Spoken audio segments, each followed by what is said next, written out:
സഭയെ സംബന്ധിച്ചിടത്തോളം നോമ്പ് കാലഘട്ടം എന്ന് പറയുന്നത് വളരെയധികം പുതുക്കത്തിൻ്റെ ഒരു കാലഘട്ടമാണ്.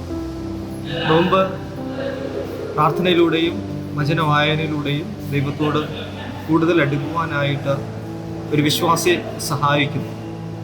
മാത്രമല്ല, ഇതൊരു അനുരഞ്ജനത്തിൻ്റെയും പശ്ചാത്താപത്തിൻ്റെയും നാളുകളാണ് നമുക്ക് നൽകുന്നത്.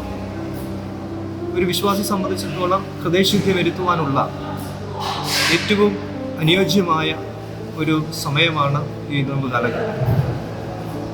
ഈ നോമ്പ് ആകമാനമായിട്ട് നാം പരിശോധിക്കുമ്പോൾ അത് ഒരു പുഷ്പിക്കലിൻ്റെ ഒരു കാലഘട്ടമെന്നാണ് പറയുന്നത്. ഒരു ആത്മീയമായ പുതുക്കത്തിൻ്റെയും ഒരു വിശ്വാസ ജീവിതത്തിൻ്റെ വർധനവിൻ്റെയും അല്ലെങ്കിൽ പ്രാർത്ഥനയുടെയും ഒരു കാലഘട്ടമായിട്ട് നമുക്ക് നോമ്പിനെ മനസ്സിലാക്കുവാനായിട്ട് സാധിക്കും.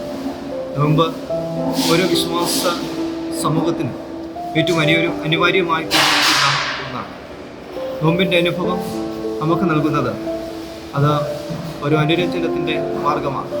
നമ്മുടെ ജീവിതം പുതുക്കത്തിൻ്റെയും അനുരഞ്ജനത്തിൻ്റെയും പാതയിലൂടെ മുന്നോട്ട് പോകുവാനായിട്ട് സാധിക്കട്ടെ.